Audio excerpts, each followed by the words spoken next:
नमस्कार दोस्तों। जैसा कि आपको पता है, हमारी जो चर्चा चल रही है वो केंद्रीय मंत्रिपरिषद पर चल रही है। तो इसी चर्चा को आगे बढ़ाएंगे और आगे बढ़ने से पहले जान लीजिएगा, अनअकैडमी ऐप का जो लिंक है वो इस वीडियो के डिस्क्रिप्शन में दिया गया है। ऐप को डाउनलोड कीजिएगा और वहां पर आपको बहुत सारे कोर्सेज मिलेंगे, क्लासेस मिलेंगी, फ्री कंटेंट मिलेंगे। तो ऐसे में अगर आप उनको सब्सक्राइब करना चाहते हैं तो कूपन कोड लगाइएगा civil Hindi PDF. Free content तो एक्सेस हो ही जाएगा। अगर आप अनअकैडमी को सब्सक्राइब कर रहे हैं तो कूपन कोड लगेगा सिविल हिंदी पीडीएफ और आपको अच्छा खासा डिस्काउंट मिल जाएगा।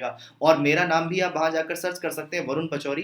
तो आपको मेरी बहुत सारी क्लासेस देखने को मिलेंगी। ठीक है भाई, चर्चा की शुरुआत करें। तो चलिए भाई, आज की चर्चा की शुरुआत करते हैं और देखते हैं इस कड़ी में आज का पहला सवाल क्या है। क्वेश्चन नंबर 1 है, भारतीय राजनीतिक व्यवस्था में कार्यपालिका निम्नलिखित में से किसके अधीन रहकर कार्य करती है? ऑप्शन ए न्यायपालिका, ऑप्शन बी विधायिका, ऑप्शन सी संसद और ऑप्शन डी है राज्य विधानसभा। अब एक बात बताइएगा, जैसे हम लोग भारत की अगर केंद्रीय व्यवस्था की बात करें, अगर हम भारत की राज्य की व्यवस्था की बात करें तो हमको क्या देखने को मिलता है? भारत में केंद्र में संसदीय व्यवस्था पाई जाती है और राज्य में कौन सी व्यवस्था पाई जाती है? भारत के सभी राज्यों में आपको संसदीय व्यवस्था देखने को मिलती है। अब इस संसदीय व्यवस्था का मतलब क्या है? इस संसदीय व्यवस्था का मतलब ये है कि यहाँ पर जो कार्यपालिका है वो विधायिका के प्रति उत्तरदायी रहकर काम करती है। यानी कि कार्यपालिका के लिए क्या जरूरी है? कार्यपालिका के लिए ये जरूरी है कि वो लगातार विधायिका में बहुमत में बनी रहे और अगर उसका विधायिका में बहुमत नहीं है तो कार्यपालिका का अस्तित्व खत्म हो जाएगा। अब ऐसे में विधायिका क्या करती है? ऐसे में विधायिका कार्यपालिका के इस उत्तरदायित्व को सुनिश्चित करने के लिए विधायिका लगातार कार्यपालिका को कंट्रोल करने का काम करती है। कैसे कंट्रोल करती है? प्रश्नों के माध्यम से, प्रस्ताव पूछकर इत्यादि विभिन्न तरीकों से यहाँ पर विधायिका कार्यपालिका को कंट्रोल करती है। अब यहाँ पर ये सवाल देखिएगा, भारतीय राजनीतिक व्यवस्था में कार्यपालिका किसके अधीन रहकर कार्य करती है? ऑप्शन क्या पॉसिबल हो सकते थे? विधायिका, संसद, राज्य विधानसभा। न्यायपालिका तो पॉसिबल है नहीं, तो भाई साहब संसद कैसे पॉसिबल है? क्योंकि आपकी जो संसद है वो केंद्रीय विधायिका है। अगर यहां पर कार्यपालिका की जगह केंद्रीय कार्यपालिका लिखा होता तो इसका आंसर क्या होता? इसका आंसर संसद होता। अब देखिए, यहां पर ऑप्शन डी में राज्य विधानसभा लिखा गया है। अगर इस क्वेश्चन में कार्यपालिका के स्थान पर राज्य कार्यपालिका होता तो इसका आंसर डी होता, राज्य विधानसभा। लेकिन यहां पर ना ही केंद्रीय कार्यपालिका लिखा है और ना ही राज्य कार्यपालिका लिखा है, तो ऐसे में इसका आंसर क्या होगा? ऐसे में इसका आंसर विधायिका होगा। तो कार्यपालिका किसके अधीन रहकर काम करती है? कार्यपालिका आपकी विधायिका के अधीन रहकर काम करती है। यानी कि अगर हम केंद्रीय स्तर पर देखते हैं तो हमको भारतीय संविधान का एक आर्टिकल दिखाई देता है। आर्टिकल कौन सा है? 75, जिसमें क्या कहा गया है? जिसमें कहा गया है केंद्रीय मंत्रिपरिषद सामूहिक रूप से लोकसभा के प्रति उत्तरदायी होती है। तो ऐसे में सामूहिक उत्तरदायित्व तो किसके प्रति है केंद्रीय मंत्रिपरिषद का? आपकी लोकसभा के प्रति। इसी तरीके से अगर हम भारतीय संविधान का अनुच्छेद 164 देखें तो हमें वहां क्या देखने को मिलेगा? आर्टिकल 164 में कहा गया है कि जो आपकी राज्य की मंत्रिपरिषद है वो सामूहिक तौर पर राज्य विधानसभा के प्रति उत्तरदायी होती है। तो ऐसे में केंद्रीय मंत्रिपरिषद लोकसभा के प्रति उत्तरदायी है, राज्य की मंत्रिपरिषद राज्य विधानसभा के प्रति उत्तरदायी है। और ऐसा क्यों है? ऐसा इसलिए है क्योंकि भारत में केंद्र स्तर पर भी संसदीय व्यवस्था है और भारत में राज्य स्तर पर भी संसदीय व्यवस्था है, जहां पर कार्यपालिका विधायिका के प्रति उत्तरदायी रहकर काम करती है। ठीक है भाई, चलिए तो अब चलते हैं अगले क्वेश्चन की तरफ। क्वेश्चन नंबर है हमारे सामने दूसरा, मंत्री परिषद उत्तरदायी होती है? ऑप्शन ए राष्ट्रपति के प्रति, ऑप्शन बी प्रधानमंत्री के प्रति, ऑप्शन सी लोकसभा अध्यक्ष के प्रति। अब कहोगे आपने लोकसभा अध्यक्ष कैसे बोला? क्योंकि यहाँ पर स्पीकर शब्द लिखा गया है। स्पीकर का मतलब लोकसभा अध्यक्ष की बात हो रही है। और ऑप्शन डी संसद के प्रति। अब क्या यहाँ पर केंद्रीय मंत्रिपरिषद है? नहीं है। क्या यहाँ पर राज्य मंत्रिपरिषद है? नहीं है। तो फिर हम ये कैसे आंसर करेंगे? तो ऐसे में ऑप्शन पर डिपेंड करेगा कि आपसे कैसे पूछा गया है, एग्जामिनर की मंशा क्या है। राष्ट्रपति यहां पर आपको कहां दिखाई देंगे? राष्ट्रपति बेटा यहां पर आपको केंद्र में नामिक कार्यपालिका के तौर पर दिखाई देंगे। प्रधानमंत्री केंद्र में वास्तविक कार्यपालिका के तौर पर दिखाई देंगे। लोकसभा अध्यक्ष की बात की जाए तो भारत की जनता के सदन के आपके अध्यक्ष हैं और संसद केंद्रीय विधायिका है। तो ओवरऑल क्वेश्चन कैसा है? ओवरऑल क्वेश्चन आपका केंद्रीय मंत्रिपरिषद का है। तो केंद्रीय मंत्रिपरिषद किसके प्रति उत्तरदायी होती है? भारतीय संविधान के आर्टिकल 75(3) के अकॉर्डिंग केंद्रीय मंत्रिपरिषद लोकसभा के प्रति सामूहिक तौर पर उत्तरदायी होती है। लेकिन क्या लोकसभा विकल्प हमारे सामने मौजूद है? लोकसभा का तो विकल्प मौजूद नहीं है। तो ऐसे में हम ये देखेंगे कि लोकसभा किसका हिस्सा है। तो आपको पता होना चाहिए कि भारतीय संसद के दो सदन हैं, एक सदन का नाम लोकसभा है, दूसरे सदन का नाम राज्यसभा है, यानी कि संसद का ही एक सदन लोकसभा है। तो जब मेरे पास लोकसभा का ऑप्शन नहीं है तो मैं किसे चुनूंगा? मैं यहाँ पर संसद को चुनूंगा। तो ऐसे में मंत्रिपरिषद किसके प्रति उत्तरदायी है? यहाँ पर संसद के प्रति उत्तरदायी है। ठीक है, आर्टिकल देख लीजिएगा, भारतीय संविधान का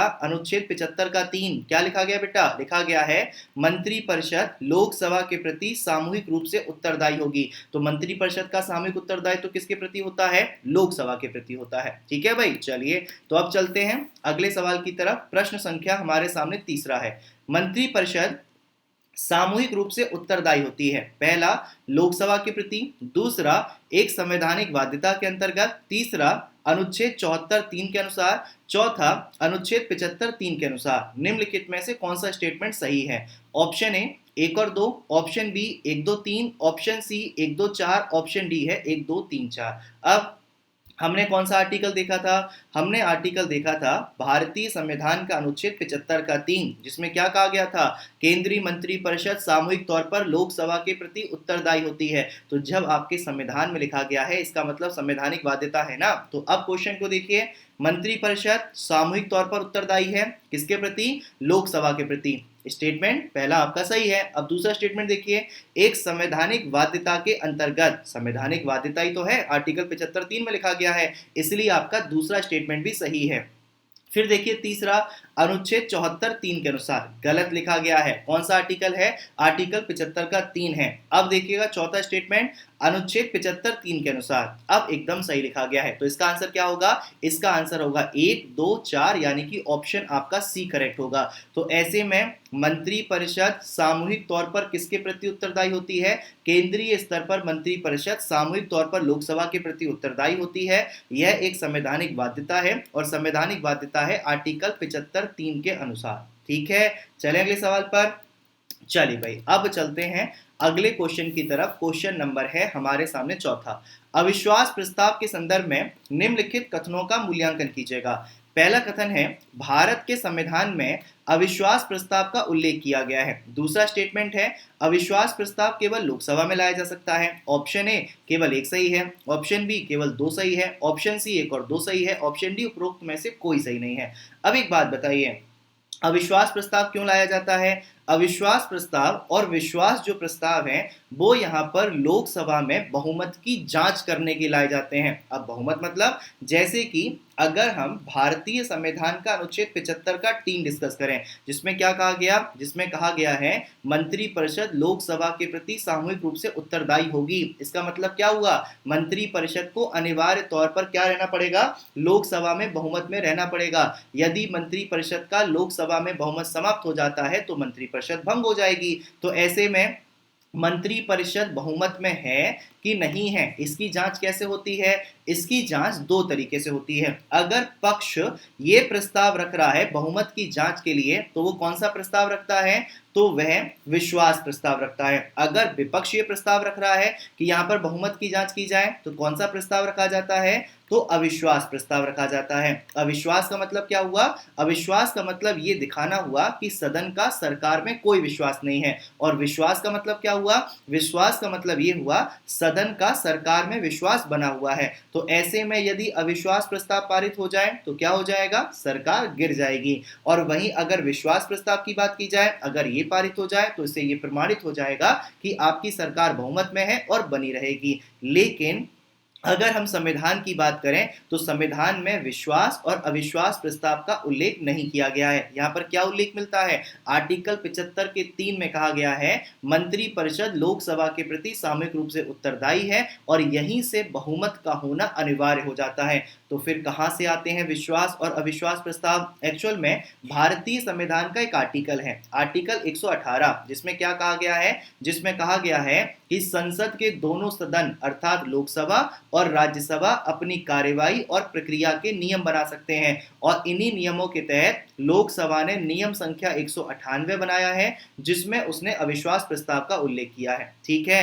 तो अब बताइए, क्या भारत के संविधान में अविश्वास प्रस्ताव का उल्लेख है? नहीं है बेटा, ये आपका जो स्टेटमेंट है गलत है। दूसरा स्टेटमेंट देखिएगा, अविश्वास प्रस्ताव केवल लोकसभा में लाया जा सकता है। एकदम सही है, क्योंकि यहां पर बहुमत की जांच करना कहां पर होता है? केवल और केवल लोकसभा में होता है। यानी कि मंत्रिपरिषद किसके प्रति उत्तरदायी है? लोकसभा के प्रति उत्तरदायी है। तो अविश्वास प्रस्ताव हो चाहे विश्वास प्रस्ताव हो, केवल लोकसभा में लाए जा सकते हैं, क्योंकि लोकसभा के प्रति उत्तरदायी सुनिश्चित करना मंत्रिपरिषद का उत्तरदायित्व है। ठीक है, चलिए भाई, तो उम्मीद करते हैं आपको ये वीडियो बहुत अच्छा लगा होगा। इस तरीके के वीडियो आपके पास आते रहें तो वीडियो को लाइक कीजिएगा, शेयर कीजिएगा, चैनल को सब्सक्राइब कीजिएगा। और एक बात और, अगर आप अनअकैडमी ऐप को डाउनलोड करना चाहते हैं तो इस डिस्क्रिप्शन में वीडियो के यहाँ पर अनअकैडमी ऐप का लिंक मिल जाएगा, मेरी प्रोफाइल का लिंक मिल जाएगा, तो वहाँ पर अनअकैडमी ऐप को डाउनलोड कीजिएगा। और अगर आप फ्री कंटेंट इस्तेमाल कर रहे हैं चाहे पेड कंटेंट इस्तेमाल कर रहे हैं तो कूपन कोड लगाइएगा सिविल हिंदीपीडिया, CIVIL HINDIPEDIA। तो जब आप सिविल हिंदीपीडिया कूपन कोड इस्तेमाल करेंगे आपको अच्छा खासा डिस्काउंट मिल जाएगा। ठीक है भाई, तो चलिए फिर जल्द मुलाकात होगी। खुश रहिएगा, हंसते रहिएगा, मुस्कुराते रहिएगा और अपना ख्याल रखिएगा। धन्यवाद, थैंक यू सो मच, ख्याल रखिए।